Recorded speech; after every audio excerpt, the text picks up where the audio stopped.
नमस्कार, welcome to my YouTube channel classical learning. हम लोगों ने अपने क्वेश्चंस की एक सीरीज़ स्टार्ट करी थी जो कि DSSB एग्ज़ाम के लिए और अदर टीचिंग एग्ज़ाम के लिए जो भी आने वाले हैं बहुत ही महत्वपूर्ण थी। उसी श्रृंखला में हमने अपने 60 क्वेश्चन के आसपास कर लिए थे, 61 क्वेश्चन। अब उसके आगे के क्वेश्चंस हम लोग आज देखना शुरू करते हैं। पिछले वीडियोस में हमने अपना जो भी प्राचीन भारतीय शिक्षा प्रणाली थी और मध्यकालीन भारतीय शिक्षा प्रणाली थी उसके बारे में हमने पढ़ा था या क्वेश्चंस किए थे उसके सॉल्व।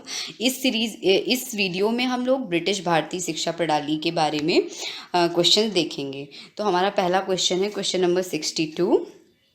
कोलकाता मदरसा की स्थापना 1781 में निम्नलिखित में से किस ब्रिटिश अधिकारी ने की थी? ऑप्शन है हमारे Lord Hastings, Warren Hastings, Lord Clive, Lord Wellesley. तो कोलकाता मदरसा की स्थापना 1781 में हुई थी, लेकिन किस ब्रिटिश अधिकारी ने करी थी ये क्वेश्चन में पूछा गया है। तो इसका करेक्ट आंसर हो जाएगा ऑप्शन नंबर 2, वॉरेन हेस्टिंग्स। तो वॉरेन हेस्टिंग्स के समय पे कोलकाता मदरसा की स्थापना हुई थी जिसका सन था 1781। अगला क्वेश्चन है question number 63। Banaras Sanskrit college के संस्थापक निम्नलिखित में से कौन थे? तो बनारस संस्कृत कॉलेज की जो स्थापना हुई थी उसके हमसे संस्थापक पूछे गए हैं। ऑप्शन है हमारे Arthur Duncan, option number 2 William Jones, option number 3 Charles Wilkinson, option number 4 Saint John. तो इसका करेक्ट आंसर हो जाएगा option number 1 Arthur Duncan. Banaras Sanskrit college के जो संस्थापक थे वो हमारे आर्थर डंकन थे। तो ये इसका हो जाएगा करेक्ट आंसर। अगला question number 64। Fort William college की स्थापना 1800 ईस्वी में कोलकाता में किसने की थी?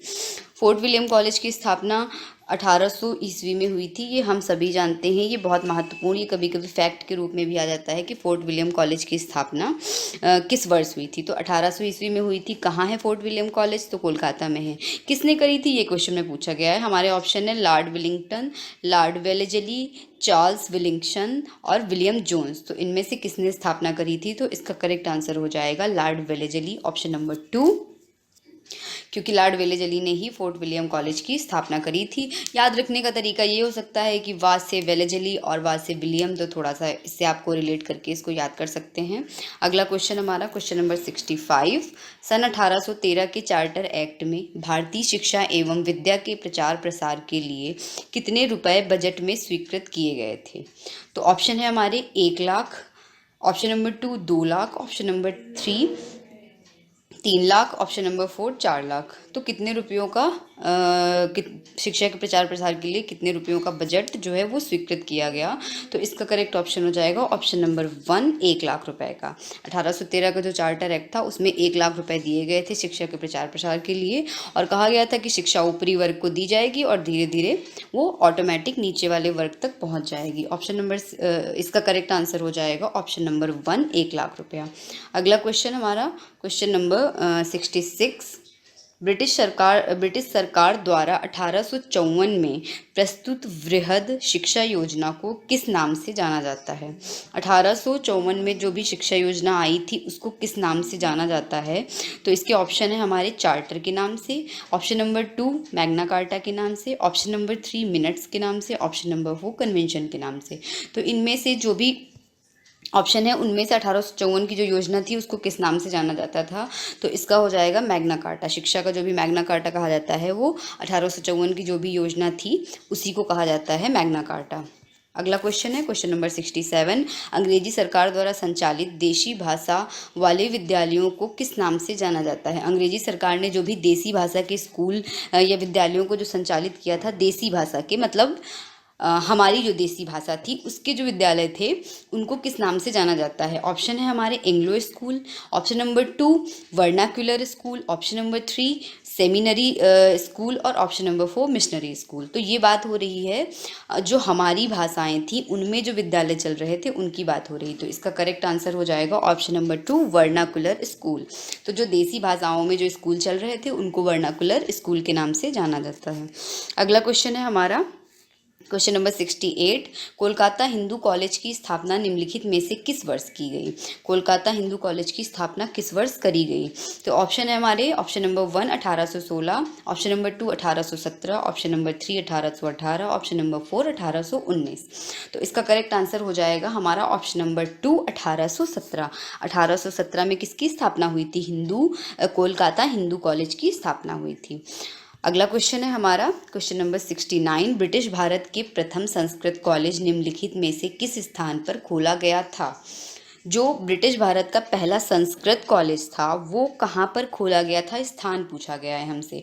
ऑप्शन है हमारे बनारस, बॉम्बे, दिल्ली या फिर उपरोक्त सभी। तो इनमें से कौन सा ऑप्शन हमारा करेक्ट हो जाएगा? ऑप्शन नंबर 4 उपरोक्त सभी, क्योंकि जो हमारे संस्कृत कॉलेज थे वो बनारस में भी खोले गए थे, दिल्ली में भी खोले गए थे और बॉम्बे में भी खोले गए थे। ये तीनों एक साथ खोले गए थे। तो इसका करेक्ट ऑप्शन हो जाएगा ऑप्शन नंबर 4 उपरोक्त सभी। पढ़ते हैं अगले क्वेश्चन की तरफ। क्वेश्चन नंबर 70, क्वेश्चन नंबर 70 है हमारा, चार्ल्स वुड निम्नलिखित में से कौन से ब्रिटिश अधिकारी थे?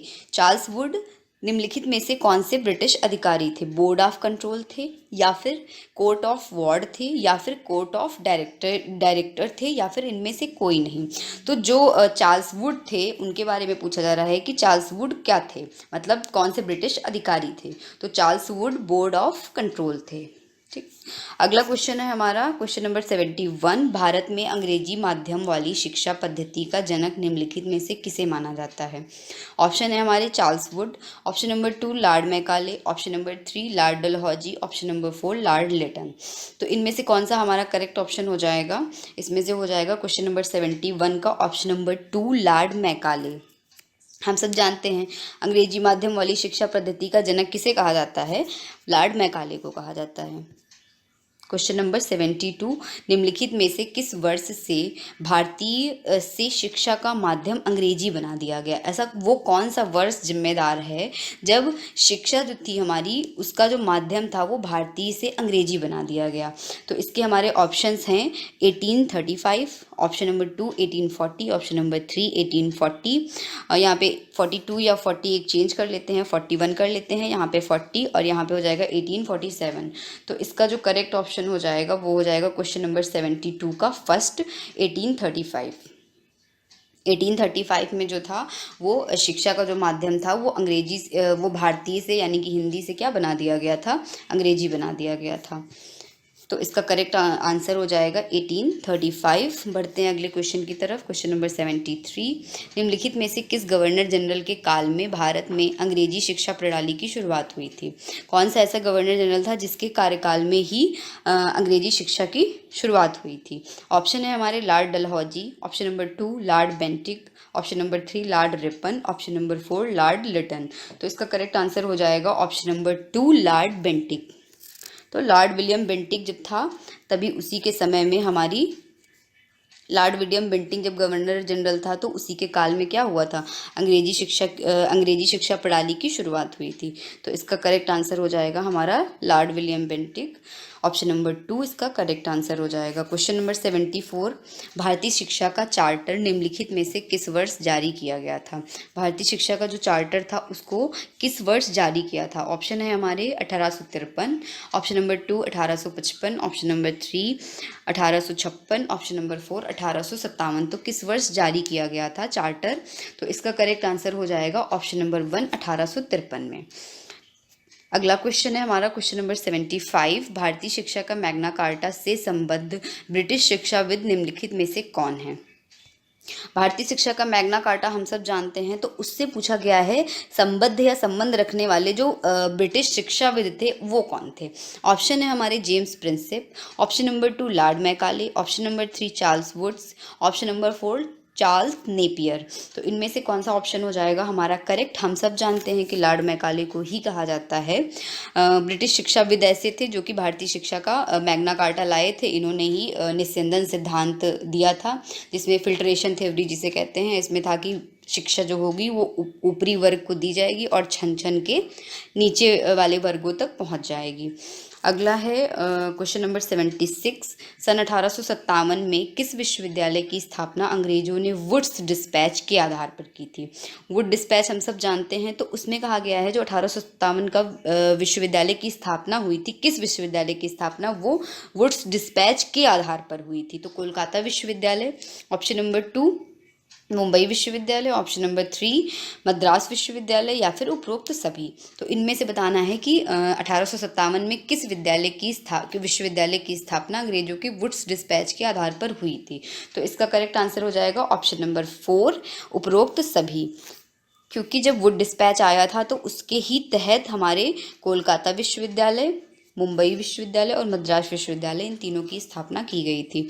अगले क्वेश्चन की तरफ बढ़ते हैं। Question number 77। निम्नलिखित में से किस शैक्षिक प्रतिवेदन के आधार पर भारत में पहली बार एलिमेंट्री स्कूल, हाई स्कूल एवं इंटर कॉलेज व विश्वविद्यालय स्थापना की बात की गई?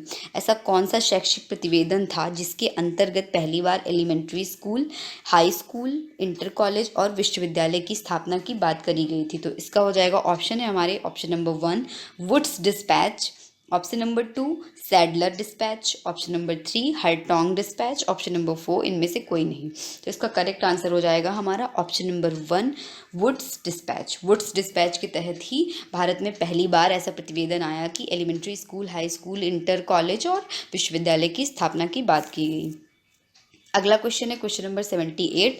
ब्रिटिश भारत में निम्नलिखित में से किस शिक्षा व्यवस्था का सर्वाधिक विकास हुआ? जब ब्रिटिश भारत की बात हो रही है तो इसमें कहा गया है कि किस शिक्षा व्यवस्था का सर्वाधिक विकास हुआ। हम सब जानते हैं, लेकिन ऑप्शन देख लेते हैं। गुरुकुल शिक्षा, मदरसा शिक्षा, मिशनरी शिक्षा, या फिर सेमिनरी शिक्षा। इनमें से किस शिक्षा का सबसे ज़्यादा विकास हुआ है? तो इसका करेक्ट आंसर हो जाएगा हमारा मिशनरी शिक्षा, जो कि मिशनरियों द्वारा दी जाती थी। ईसाई शिक्षा की बात हो रही है, तो इसी का सबसे ज़्यादा क्या हुआ?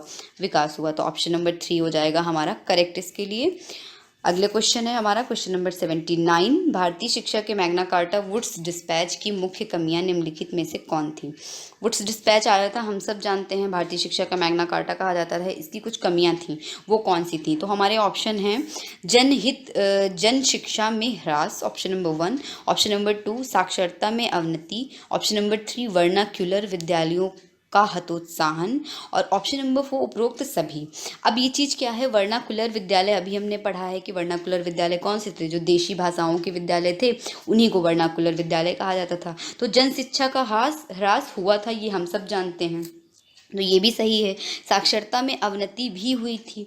ठीक, उसके बाद क्या हो जाएगा? वर्नाकुलर विद्यालयों का हतोत्साहन भी हुआ था, मतलब उनको प्रमोट उतना नहीं किया जाता था, हतोत्साहित किया जाता था। तो हमारा करेक्ट ऑप्शन हो जाएगा उपरोक्त सभी, ऑप्शन नंबर 4।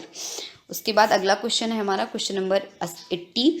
भारत में शिक्षा के व्यवसायीकरण का पहला प्रयास निम्नलिखित में से किस आयोग के द्वारा किया गया था? तो ऑप्शन है हमारे हंटर आयोग, ऑप्शन नंबर 2 विश्वविद्यालय आयोग, ऑप्शन नंबर 3 सैडलर आयोग, ऑप्शन नंबर 4 इनमें से कोई नहीं। क्वेश्चन नंबर 80 का करेक्ट आंसर हो जाएगा हमारा ऑप्शन नंबर 1 हंटर आयोग। तो हंटर आयोग के अंतर्गत ही बात करी गई थी। शिक्षा के व्यवसायीकरण का जो पहला प्रयास था वो हंटर आयोग के द्वारा ही किया गया था, मतलब कि शिक्षा का व्यवसायीकरण किया जाएगा। अगला हो जाएगा हमारा क्वेश्चन नंबर 81। क्वेश्चन नंबर 81 है हंटर आयोग की स्थापना निम्नलिखित में से किस वर्ष की गई थी? तो हंटर आयोग की स्थापना का वर्ष पूछा गया है, तो हमारे ऑप्शन हैं क्वेश्चन नंबर 81 हंटर आयोग की स्थापना निम्नलिखित में से किस वर्ष की गई थी? हमारे ऑप्शन है option number 1 1880, option number 2 1882, option number 3 1884, option number 4 1885। तो इसका करेक्ट आंसर हो जाएगा हमारा ऑप्शन नंबर 2 1882। तो हंटर आयोग की स्थापना कब हुई थी? 1882 में की गई थी हंटर आयोग की स्थापना। इस जो भी ये चैप्टर हमने अभी तक जो भी 81 क्वेश्चन कर लिए हैं, इस चैप्टर में यही है ना कि बहुत ज़्यादा कोई फैक्ट ही हमें याद करने हैं, फैक्ट वाला ही पूरा कॉन्सेप्ट है। क्योंकि जो भी चीज़ें हैं सन हैं या फिर किस आयोग के तहत किस चीज़ की स्थापना हुई, तो ये सारी चीज़ें हमारे याद करने वाली ही हैं, इसलिए इसमें कुछ बहुत ज़्यादा एक्सप्लेनेशन के लिए नहीं है। तो सीधे सीधे हम डायरेक्ट अपने क्वेश्चंस करेंगे और उनके आंसर्स को देखेंगे। जहाँ भी जो भी ज़रूरत होगी एक्सप्लेनेशन की, वहाँ पर मैं आपको आपको एक्सप्लेन कर दूंगी। बढ़ते हैं अगले क्वेश्चन की तरफ। क्वेश्चन नंबर 82, निम्नलिखित में से किस वायसराय के काल में विश्वविद्यालय आयोग बनाया गया? कौन सा वायसराय था जिसके कार्यकाल में क्या बनाया गया? विश्वविद्यालय आयोग बनाया गया। ऑप्शन है हमारे, option number 1 lord Cornwallis, option number 2 lord Curzon, option number 3 lord Canning, option number 4 lord Attlee. तो ये हो जाएगा, इसका करेक्ट आंसर हो जाएगा ऑप्शन नंबर 82 का, ऑप्शन नंबर 2 लॉर्ड कर्जन के समय पर। जब विश्वविद्यालय आयोग की स्थापना हुई तो उस समय भारत में वायसराय कौन था? तो लॉर्ड कर्जन था। क्वेश्चन नंबर 82 का ऑप्शन नंबर 2 करेक्ट हो जाएगा। नेक्स्ट क्वेश्चन है हमारा क्वेश्चन नंबर 83, सैडलर आयोग की स्थापना निम्नलिखित में से किस वर्ष हुई? सैडलर आयोग की स्थापना किस वर्ष हुई? ऑप्शन है हमारे 1905, 1906, 1912, 1917। तो इनमें से किस वर्ष हुई सैडलर आयोग की स्थापना? तो इसका करेक्ट आंसर हो जाएगा ऑप्शन नंबर 4, 1917 में हुई थी सैडलर आयोग की स्थापना। तो इसका करेक्ट आंसर हो जाएगा ऑप्शन नंबर 4, 1917 सैडलर आयोग की स्थापना। अगला क्वेश्चन है हमारा क्वेश्चन नंबर 84, भारत में इंटरमीडिएट कॉलेजों की स्थापना की सिफारिश निम्नलिखित में से किस आयोग ने पहली बार की थी? ऐसा कौन सा आयोग है जिसने पहली बार इंटरमीडिएट कॉलेजों की स्थापना की सिफारिश की थी? तो हमारे ऑप्शंस हैं हंटर आयोग, हरटोंग आयोग, सैडलर आयोग या फिर विश्वविद्यालय आयोग। तो इसका करेक्ट आंसर हो जाएगा सैडलर आयोग। सैडलर आयोग ने पहली बार जो है इंटरमीडिएट कॉलेजों की स्थापना की सिफारिश की थी। क्वेश्चन नंबर 84 का करेक्ट आंसर हो जाएगा सैडलर आयोग, ऑप्शन नंबर 3।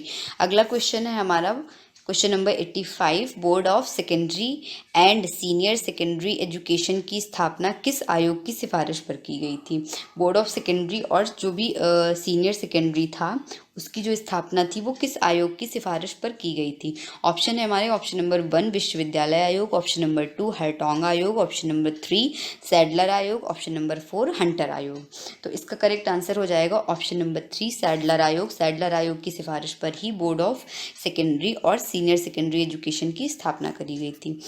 उसके बाद है क्वेश्चन नंबर 86, मिडिल स्कूल के बाद से ही व्यावसायिक तकनीकी शिक्षा पर जोर देने वाली समिति निम्नलिखित में से कौन थी? मिडिल स्कूल के बाद जो भी व्यावसायिक शिक्षा और तकनीकी शिक्षा दी जाए बच्चों को, ऐसी बात करने वाली समिति हमसे पूछी गई है। ऑप्शन है हमारे जाकिर हुसैन समिति, ऑप्शन नंबर 2 हरटोंग समिति, ऑप्शन नंबर 3 महिला शिक्षा समिति, ऑप्शन नंबर 4 इनमें से कोई नहीं। तो इसका करेक्ट आंसर हो जाएगा ऑप्शन नंबर 2 हरटोंग समिति। हरटोंग समिति में ही बात करी गई थी कि जो भी शिक्षा है उसमें मिडिल स्कूल के बाद क्या हो, व्यावसायिक शिक्षा और तकनीकी शिक्षा दोनों देनी बच्चों के लिए ज़रूरी है। तो इन दोनों बातों पर जो जोर दिया गया था वो हरटोंग समिति ने दिया था। अगला क्वेश्चन है हमारा क्वेश्चन नंबर 87, सप्रू समिति की नियुक्ति निम्नलिखित में से किस वर्ष की गई थी? ऑप्शन है हमारे 1929, option number 2 1930, option number 3 1932, option number 4 1934। तो इसमें से कौन सा करेक्ट हो जाएगा हमारा सप्रू समिति की नियुक्ति के लिए? तो सही ऑप्शन हो जाएगा हमारा ऑप्शन नंबर 4 1934, मतलब 1934 में की गई थी सप्रू समिति की नियुक्ति। अगला क्वेश्चन है हमारा क्वेश्चन नंबर 88, क्वेश्चन नंबर 88, माध्यमिक शिक्षा प्रणाली पर केंद्रित 1934 की महत्वपूर्ण सिफारिशें निम्नलिखित में से किस समिति की थीं?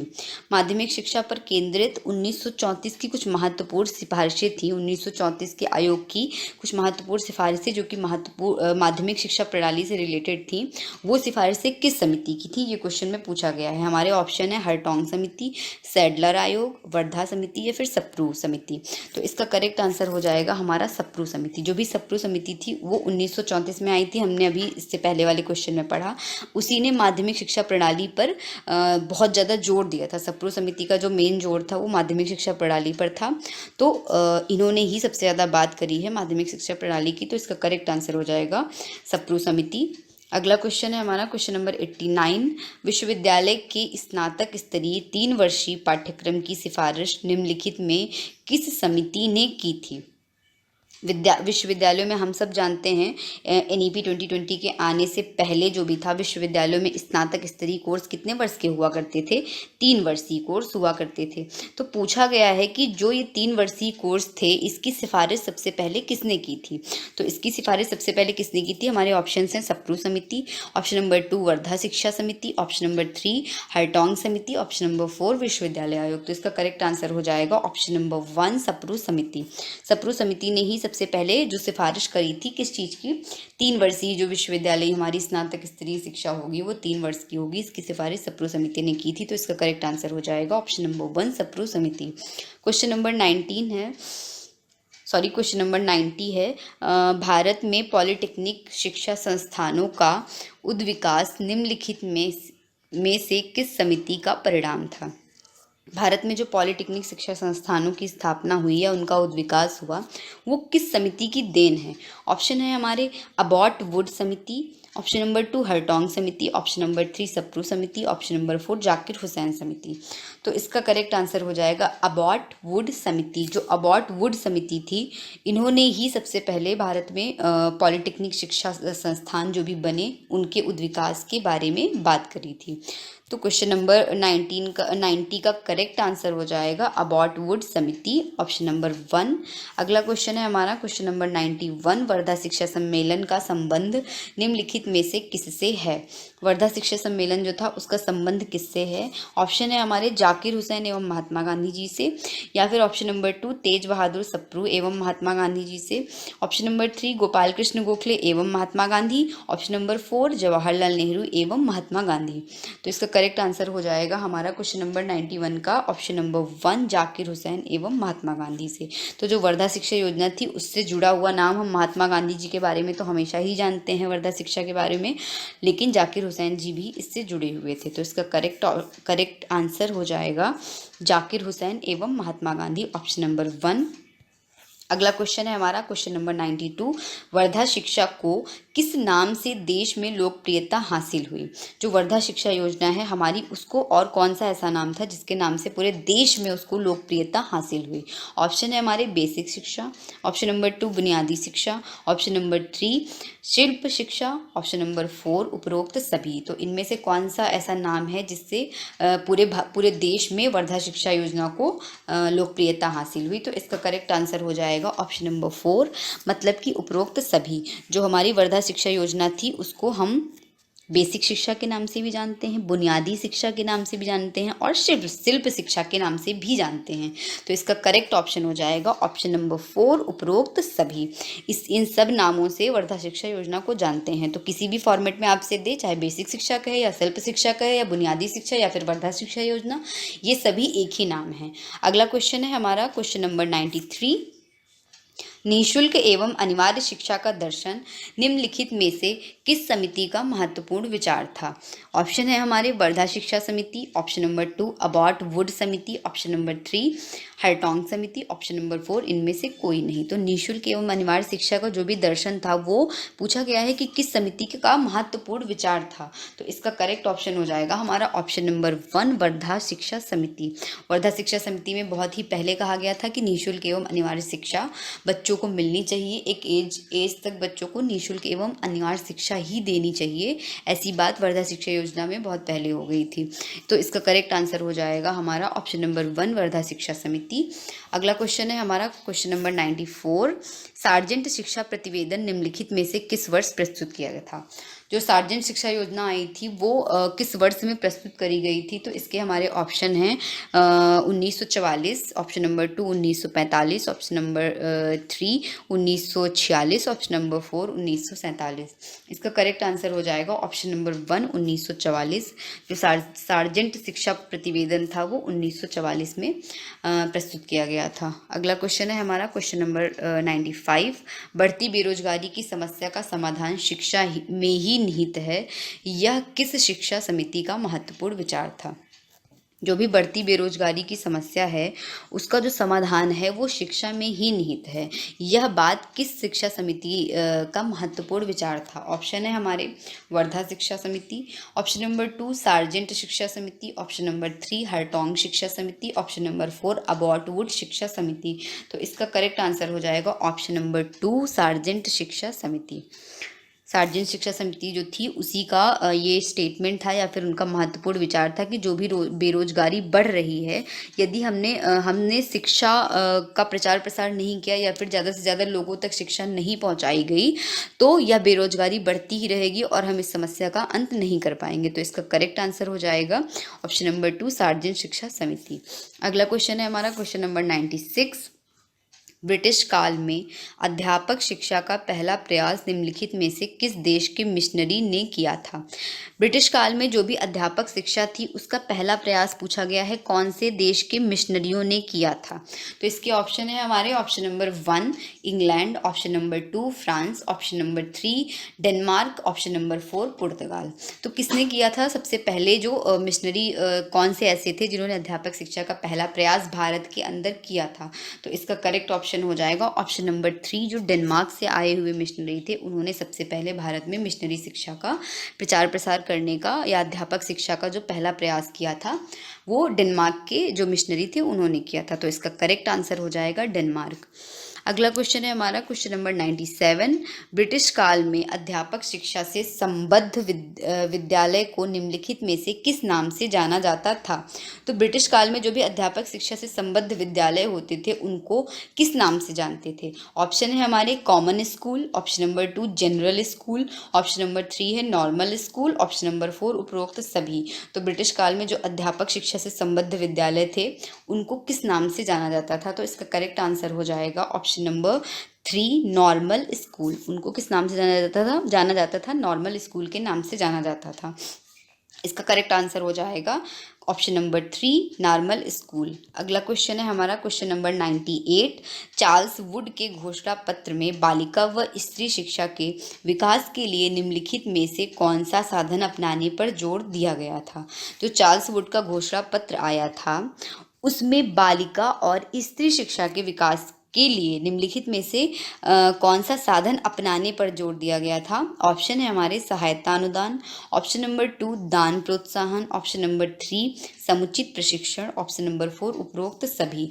तो जो इसमें चार्ल्स वुड का जो घोषणा पत्र आया था उसमें से ये सारी ही बातें कही गई थी, मतलब सहायता अनुदान, दान प्रोत्साहन की दान दिया जाए स्त्री शिक्षा और बालिका शिक्षा को बढ़ावा देने के लिए, समुचित प्रशिक्षण की भी बात करी गई थी। तो इसका करेक्ट आंसर हो जाएगा उपरोक्त सभी, ऑप्शन नंबर 4। तो क्वेश्चन नंबर 98 का जो करेक्ट आंसर हो जाएगा वो हो जाएगा ऑप्शन नंबर 4 उपरोक्त सभी। ये सारी ही बातें चार्ल्स वुड के घोषणा पत्र में बालिका व स्त्री शिक्षा के विकास के विषय में करी गई थी। अगला क्वेश्चन है हमारा क्वेश्चन नंबर 99। हंटर आयोग ने बालिका शिक्षा के लिए निम्नलिखित में से कौन सा सिफारिश की थी? मतलब कौन सी सिफारिश की थी हंटर आयोग ने, किसके लिए बालिका शिक्षा के लिए कौन सी सिफारिश करी थी? तो इसके ऑप्शन है हमारे कन्या नॉर्मल स्कूल, सरल सिलेबस निर्माण, या फिर निरीक्षिकाओं की नियुक्ति, या फिर उपरोक्त सभी। तो इसका करेक्ट आंसर हो जाएगा उपरोक्त सभी, क्योंकि हंटर आयोग ने बालिका शिक्षा के लिए ये सारी ही बातें करी थी कि बालिका शिक्षा के लिए कन्या नॉर्मल स्कूल भी हो, सरल सिलेबस निर्माण भी हो और निरीक्षिकाओं की नियुक्ति भी हो। तो इसका करेक्ट आंसर हो जाएगा हमारा ऑप्शन नंबर 4। बढ़ते हैं अगले क्वेश्चन की तरफ। Question number 100। निम्नलिखित में से किस संस्था ने ब्रिटिश भारत में कन्या गुरुकुल खोलने का क्रांतिकारी कार्य किया था? ऑप्शन है हमारे कन्या गुरुकुल का मतलब जहाँ पे कन्याएं पढ़ें, तो ऐसा क्रांतिकारी कार्य किसने किया था कन्या गुरुकुल को खोलने का? ऑप्शन है हमारे आर्य समाज, ऑप्शन नंबर 2 प्रार्थना समाज, ऑप्शन नंबर 3 ब्रह्म समाज, ऑप्शन नंबर 4 उपरोक्त सभी। तो जो ये क्रांतिकारी कार्य किया था वो हमारे आर्य समाज ने किया था। कन्या गुरुकुल खोलने का जो श्रेय जाता है वो आर्य समाज को ही जाता है। क्वेश्चन नंबर 100 का करेक्ट आंसर हो जाएगा आर्य समाज। नेक्स्ट क्वेश्चन है हमारा क्वेश्चन नंबर 101। वाराणसी में केंद्रीय हिंदू बालिका विद्यालय की स्थापना 1904 में किसने की थी? वाराणसी में हम सभी जानते हैं कि केंद्रीय सेंट्रल हिंदू गर्ल्स स्कूल की स्थापना हुई थी। केंद्रीय हिंदू बालिका विद्यालय की स्थापना हुई थी 1904 में। वह किसने करी थी? ऑप्शन है हमारे Durgabai Deshmukh, option number 2 Annie Besant, option number 3 Sarojini Naidu, option number 4 Durga Khote. इसका करेक्ट आंसर हो जाएगा option number 2 Shrimati Annie Besant ji ने की थी। हमारे केंद्रीय हिंदू बालिका विद्यालय जो कि वाराणसी में है उसकी स्थापना की थी एनी बेसेंट जी ने 1904 ईस्वी में। अगला क्वेश्चन है क्वेश्चन नंबर 102। ब्रिटिश भारत में अनिवार्य शिक्षा की मांग सर्वप्रथम किसने की थी? जो ब्रिटिश भारत में अनिवार्य शिक्षा की मांग सबसे पहली बार प्रथम बार सबसे पहले किसने करी थी? तो इसके ऑप्शन है हमारे महादेव गोविंद राणाडे ने, या फिर गोपाल कृष्ण गोखले ने, या फिर मोहनदास करमचंद गांधी ने, या फिर स्वामी दयानंद सरस्वती ने।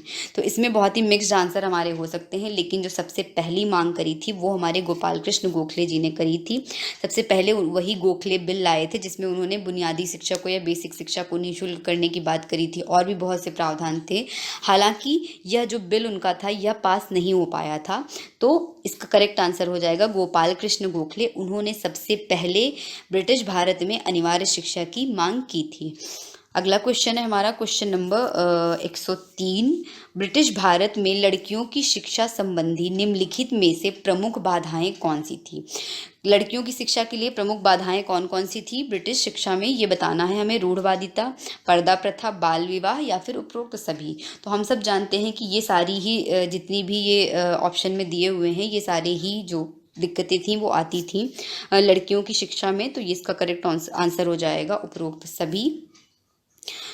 अगला क्वेश्चन है हमारा क्वेश्चन नंबर 104। हार्टोग समिति ने 1927 में बालिका शिक्षा के संबंध में निम्नलिखित में से कौन सी सिफारिश की थी? हार्टोग समिति ने 1927 में बालिका शिक्षा से संबंधित कुछ सिफारिश करी थी, उसके बारे में कहा जा रहा है। ऑप्शन है हमारे ऑप्शन नंबर 1 ग्रामीण बालिका विद्यालय की स्थापना, कि उन्होंने ऐसी सिफारिश करी थी कि नहीं ग्रामीण बालिका विद्यालयों की स्थापना की जाएगी, या फिर यह सिफारिश करी थी कि पर्यवेक्षण हेतु निरीक्षिका की नियुक्ति करनी चाहिए, या फिर संगीत, स्वास्थ्य एवं गृह विज्ञान की शिक्षा की बात करी थी, या फिर उपरोक्त सभी। तो इसका करेक्ट आंसर हो जाएगा हमारा ऑप्शन नंबर 4 उपरोक्त सभी। मतलब कि हार्टोग समिति ने ये सारी ही बातें करी थी बालिका शिक्षा के बारे में। तो इसका करेक्ट आंसर हो जाएगा ऑप्शन नंबर 4 उपरोक्त सभी। मतलब संगीत, स्वास्थ्य, गृह विज्ञान की शिक्षा भी दी जानी चाहिए बालिकाओं को, पर्यवेक्षण हेतु निरीक्षिका की नियुक्ति भी होनी चाहिए, और ग्रामीण बालिका विद्यालय की स्थापना भी होनी चाहिए। यह सब बातें हार्टोग समिति ने करी थी बालिका शिक्षा के बारे में। तो इसका करेक्ट ऑप्शन हो जाएगा हमारा ऑप्शन नंबर 4 उपरोक्त सभी। अगला क्वेश्चन है हमारा क्वेश्चन नंबर 105। शारदा एक्ट 1929 के किस प्रावधान से बालिका शिक्षा को अवसर मिला था? तो शारदा एक्ट का कौन सा ऐसा प्रावधान था जिससे कि बालिका शिक्षा को अवसर मिला था? ऑप्शन है हमारे विधवा विवाह निषेध, ऑप्शन नंबर 2 बाल विवाह निषेध, ऑप्शन नंबर 3 पर्दा प्रथा निषेध, ऑप्शन नंबर 4 स्त्री मतदान अधिकार। तो हम सभी जानते हैं जो शारदा एक्ट आया था उसमें बहुत से प्रावधान थे, जो जिनमें से मुख्य जो प्रावधान था वो हमारा था बाल विवाह निषेध का। मतलब कि बाल विवाह नहीं होगा, एक उम्र निर्धारित करी जाएगी, मतलब बालिकाओं का कम उम्र में विवाह नहीं किया जाएगा। तो ये चीज़ जो थी वो बालिकाओं की शिक्षा में बहुत ही महत्वपूर्ण भूमिका इसने निभाई। तो शारदा एक्ट का जो मुख्य प्रावधान था वो था बाल विवाह निषेध। यह शारदा एक्ट जो 1929 में आया था, या कोई अजमेर के एक व्यक्ति थे वही लेकर आए थे, क्योंकि ऐसी घटनाएं हम सभी जानते हैं कि ये बाल विवाह की घटनाएं राजस्थान जैसे एरिया में बहुत ज़्यादा थी। हालांकि पूरे देश में ऐसी प्रथाएं थी, पर उस एरिया में अभी भी बहुत कुछ ऐसे एरिया हैं राजस्थान के जो जहाँ की बाल विवाह अभी भी होता है। तो इसका करेक्ट आंसर हो जाएगा हमारा ऑप्शन नंबर 2 बाल विवाह निषेध। जो शारदा एक्ट का महत्वपूर्ण प्रावधान था वो था बाल विवाह निषेध। इस तरह से हम लोगों ने अपने 105 क्वेश्चन कंप्लीट कर लिए हैं यहाँ तक। अब हमारी कौन कौन से जो हमने चैप्टर कवर किए हैं वो है प्राचीन भारतीय शिक्षा प्रणाली, मध्यकालीन भारतीय शिक्षा प्रणाली, और जो भी ब्रिटिश काल में शिक्षा प्रणाली हमारी थी, या जो भी शिक्षा के बारे में जो जितना भी कुछ हुआ उसके हमने जो भी संभावित क्वेश्चन बन सकते थे वो सारे हमने कंप्लीट किए। अब अगला जो हमारा होगा वो होगा जो सेशन या फिर जो भी वीडियो होगा वो होगा हमारा प्रीवियस ईयर क्वेश्चंस का। इस चैप्टर से रिलेटेड जितने भी अब तक PYQ आए हैं वो सारे हम क्या करेंगे, डिस्कस करेंगे। जितने भी अभी तक क्या आए हैं, PYQ आए हैं हमारे, तो वो सारे हम डिस्कस करेंगे। उम्मीद करती हूँ कि आप लोगों को ये वीडियो अच्छा लगा होगा, थोड़ी बहुत आप लोगों को हेल्प मिली होगी। यदि आप लोगों को हेल्प मिली है तो प्लीज़ वीडियो को लाइक कीजिए, शेयर कीजिए और चैनल को सब्सक्राइब भी कीजिए, क्योंकि जो आने वाले अगले भी वीडियो हैं वो आप लोगों तक पहुंच पाएँ। जब भी आप लोगों को खाली समय मिले अपनी पढ़ाई से, आपने अपना जो भी लेक्चर देखना है वो देख लिया, आप लोगों ने अपने जो भी नोट्स पढ़ने हैं, चाहे वो NIOS के हों, चाहे वो NCERTs हों, हमारे जो भी आपको इग्नू के जो भी पढ़ने हैं नोट्स आपने सब पढ़ लिए। अब आप थक गए हैं या फिर आप रेस्ट कर रहे हैं या आप काम कर रहे हैं, कुछ आप लोगों को कुछ चाहिए कि नहीं हमें वीडियो के थ्रू कुछ क्वेश्चंस हमारे कानों में जाते रहें, तो ये आपके लिए बहुत हेल्पफुल हो सकते हैं कि आप रिलैक्स भी कर रहे हैं और एक तरीके से आपकी माइंड की एक्सरसाइज भी हो रही है, आप क्वेश्चंस भी देखते जा रहे हैं। तो इसी तरीके से उम्मीद है मुझे कि ये क्वेश्चन आपको हेल्प करेंगे। और अब मिलते हैं अपने अगले वीडियो में, तब तक के लिए धन्यवाद। जय हिंद।